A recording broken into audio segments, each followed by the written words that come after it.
Well, usually I guess you don't get to speak here if you're a student. So I feel really honored to be here, and I still mostly identify with the students here, which is one reason I really enjoy coming here, and it's just an amazing, amazing event, and thank you so much for organizing it. Now, I wanted to share with you that when I started Google, with Sergey, as was mentioned, it seems sort of obvious now that we should have done it. But at the time, we were really scared. And we were actually, we were grad students like many of you students. And, we were enjoying getting our PhDs and we haven't quite finished yet as a result. And although Stanford recently gave us a reinstatement form when we gave a speech there. But at the time, we were really scared, like, oh, we're not going to get our degrees, we're going to start this company, it'll be kind of lame. And, our parents were all upset, and, there are all sorts of issues. And so one of the things that I'd been through as a student was some leadership training. And one of the things they taught us was to not be afraid of failure. And instead to have the goal to fail a lot quickly, and then eventually you'll succeed. And I sort of took this to heart, and they also had a slogan called Healthy Disregard for the Impossible. And they actually made you write down sort of the things you would do that were kind of impossible, but you thought you might really accomplish. And that's really stuck with me in everything that I've tried to do. And I think, it was very, very close that we wouldn't have started the company. And I think there are many of you out there in sort of similar situations. Do you want to take a little bit more risk? Do you want to try something out? And even if you don't succeed, we actually tried many things that didn't work. Google happened to work pretty well, but there are many things that we did that didn't. But we don't worry about those, right? Because we tried many things. So I just encourage you to take a little more risk in life, and I think if you do it often enough, it will really pay off. Now, I wanted to make another point. So I think leverage is really, really important. And one of the things I was really lucky, my dad was a computer science professor, and we had a computer when I was really young. And somehow I sort of realized, like, oh, the computer can do a lot of things, and, I'm kind of lazy, and, having the computer do things is good. And that really gives you leverage. And it was amazing when we started the company, even when we had about 3 employees, we had several million people who used the search engine.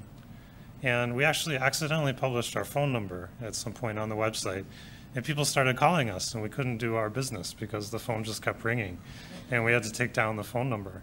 But the computers were able to actually answer all those people and do something that was really useful for the world.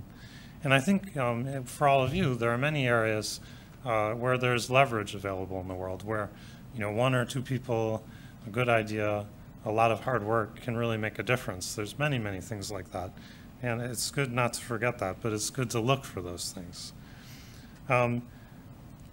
Google's mission is to organize the world's information and make it universally accessible and useful.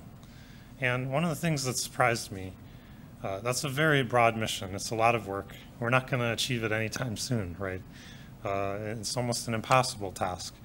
But it's an exciting task, and one that you can get other people excited about, and they can help you. And one of the things that also surprised me is it's sometimes easier to do something that's harder because other people get excited about it, and you can get much more resource.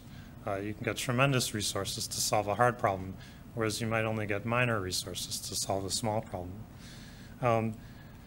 Right now, Google's available in over 100 languages, and I'll just give you another tidbit about sort of where you can get leverage.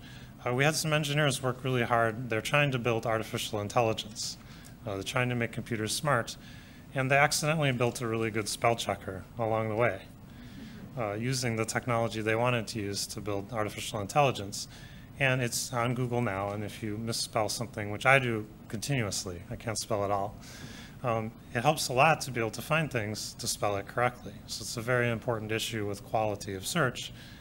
The spell checker that they wrote, with a much bigger goal in mind, actually understands all different languages. It understands languages that the people who implemented it don't speak. because it basically uses all the information on the web and it does clever things. And that's really, really cool. I mean, it's really interesting to build stuff like that. So I'll finish up quickly, and then I think I'll have some time for questions. What we really want to do is build the ultimate search engine. And that would understand everything in the world. It would understand exactly what you wanted when you typed a query. And it'll give you back the exact right thing instantly. So, you know, I could type in there, what should I say today for my speech? And it could be back a good answer, right? And that's sort of the point. That's artificial intelligence. That means it would be smart. And the thing that's fascinating about what we're able to do is that everything that we do that gets us closer to building a better search engine gets us closer to making it smart. And that's just a fun thing to do if you're an engineer, right? If you're trying to build things, it's just an exciting scientific pursuit. The final thing I wanted to say is we were also very lucky to be able to allocate some of our equity before we went public to sort of philanthropic means, and we're calling that google.org. And we're lucky enough to have, I guess, about $700 million in that, and also employee time and other resources.